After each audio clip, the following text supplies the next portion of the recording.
In Canva, you have brand kit options right over here, which helps you to set your color scheme, which makes designing much more easier.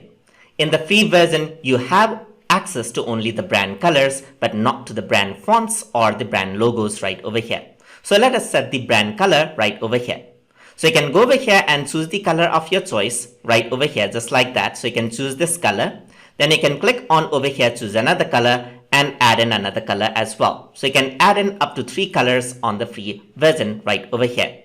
So now once you choose your brand color, you can access them while you're designing right over here. So I'm going to click on create a design. I'm going to use a custom dimension of 4 by 4 inches right over here, just like this. So I'm going to do 4 by 4 inches and I'm going to click on create design right over here.